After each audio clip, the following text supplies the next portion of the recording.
You never got your piercings infected or anything? You did the right thing? Mm-hmm. You did the protocol? I did the protocol. You didn't like stick your finger in your butt and then put on your... I was like, man, I ran out of ointment.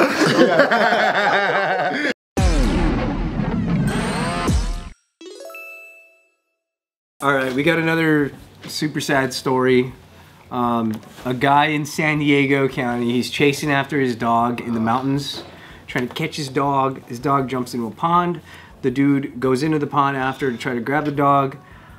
Homie has a little small cut on his arm when he... Oh! No! He gets the bacteria! The fresh-eating bacteria, the flesh eaters. So soon after that, he started developing these blisters that they would ooze a burning acid onto his skin. Oh burning God! It's gnarly. So he goes to the hospital. Well, he tries to put like antibiotic cream on it. Doesn't really help. Bengay. He goes to the hospital and 2 days later he's dead.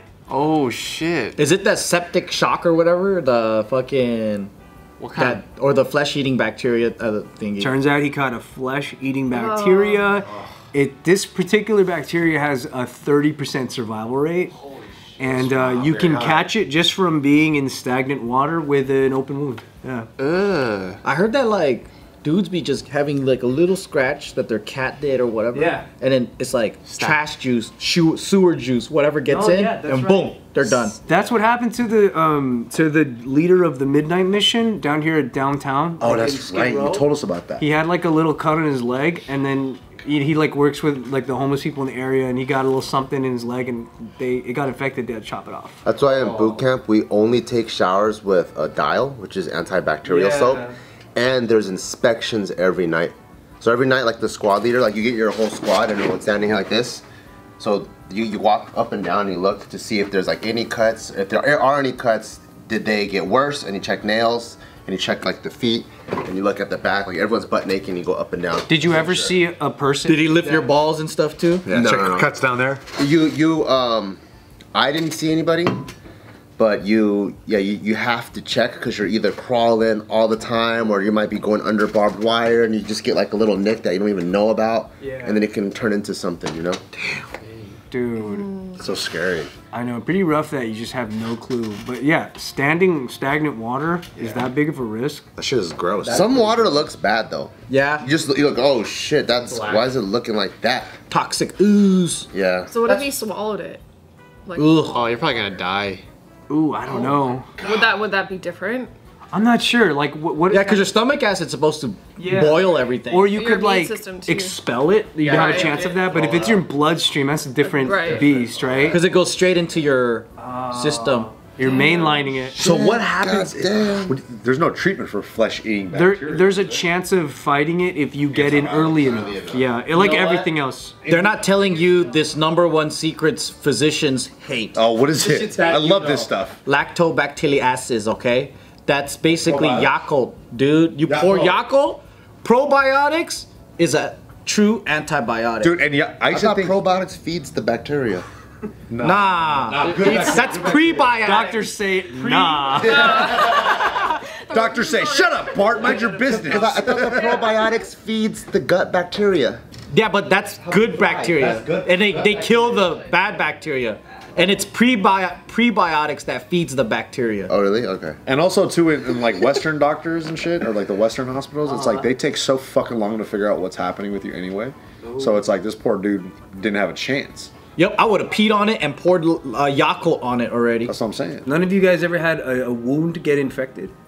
Maybe. I have. I got my tattoo infected right here. Just this part because I told you not to get it either because he went to a backyard tattoo artist. Why you do that? Yeah, why you do that, man? Well, I don't know, but the guy was like new. So anyway, the problem was it's where my joint is. So even though it's done and it's not like cut or anything, the more I move it and when your skin is like dry and cracked, it cracks. And look at what you do all day. You're doing this all day. You can't even stop. You can't stop, You can't bro. stop, man.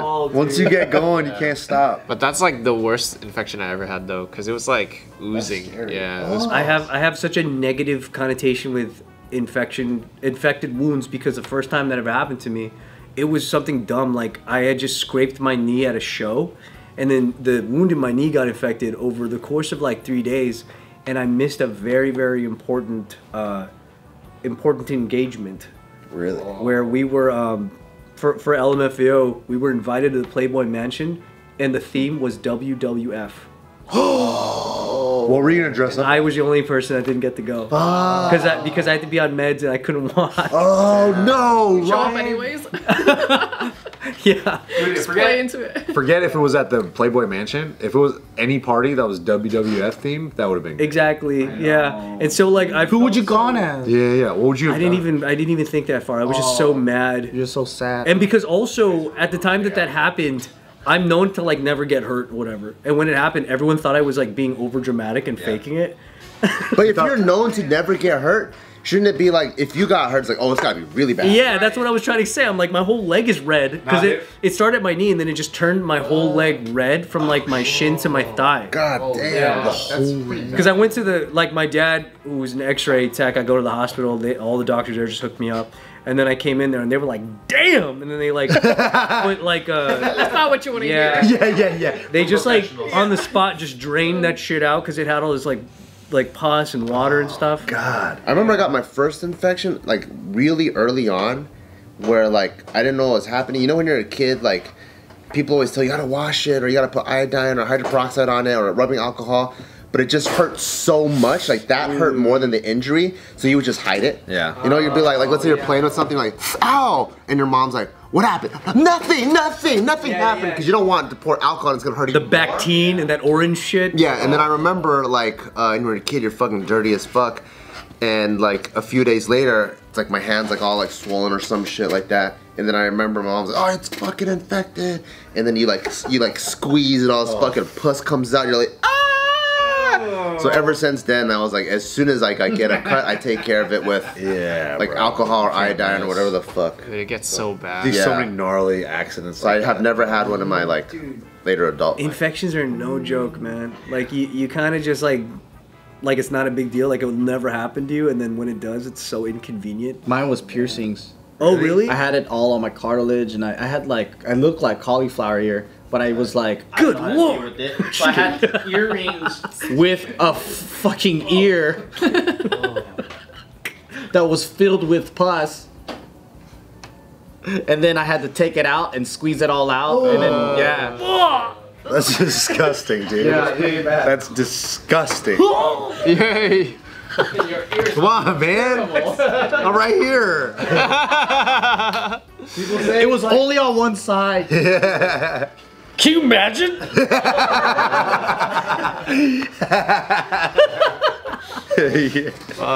Damn. Good thing it didn't affect your hearing, huh?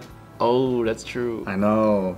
I've had something and get infected because of my piercing, like back here, and it was so painful. And just like once it popped though, I was like, oh, thank goodness. Did you get it pierced with a gun or like with a needle? From a guy from a backyard. I've only had guns. Was your ear all fucked That's up what afterwards? they say not to. No, it wasn't from God. it wasn't from the day the initial piercing. It was like, you know how like when your ears close up and you try to like re-pierce it, like poke it back in. That's a good idea. And it scratches it, and then I didn't know, and so it just got swollen. I was like, oh, what Did the you wash fuck? your needle first? Uh, And put burn on it? So when you go to a piercing place and they pierce your ear and it ends up getting infected, is that your fault or is that their fault? It's your fault actually. Really? Because you didn't keep it clean? Yeah, because they'll do what they're supposed to do, but when you go home, you need to take care of it every day. I didn't know how to you gotta take care of maintain it, yeah. I didn't know how to take care of it at all. You just left it? I left it with ear crust and everything. I was a freaking 13-year-old. No, yeah, that's a tough age. I didn't know what the fuck I was doing with my body, dude. You never got your piercings infected No. or anything? You did the right thing? You did the protocol? I did the protocol. You didn't like stick your finger in your butt and then put on your. I was like, man, I ran out of ointment. I gotta use something. Something. Better than I nothing, know. right? Aha! What about this stagnant lake Yeah, water? this, You make a fool out of me. Yeah. Nice try, Claire's. No. Damn. No. Getting infections in your, isn't it like common to get them in your like gum or like? Oh yeah, I had one in my gum recently. Yeah. Really? Because I wear these plastic retainers, right, that go on, and it just like covers everything, right? And so you're supposed to clean it with mouthwash, right? I don't know if you're supposed to do it every night, but sometimes like I'm like, you know, I'm just gonna rinse it and leave it there. And then I did that one day, and then I went to sleep with it. Woke up, I was like, oh, my gums are swollen. I'm like, damn it, I should have just put it in mouthwash. I will buy you mouthwash. I think our mouths are all cesspools. Man. Hygienic things, it's supposed to be every day. Yeah. I learned that the hard way. Yeah, he's like, my contacts? Should I just... There we go. Yeah, dude. I wash my contacts like once a month. Leave them in all day. That's our JK PSA. Take infection seriously. Clean your wounds. Clean your wounds. Don't jump into stagnant water with open cuts. And what else? Our bodies are fragile, man. You gotta take care of it. Yeah, we're kind of whack. I jump into waters all the time. You look like you do. He's hunting crocodiles.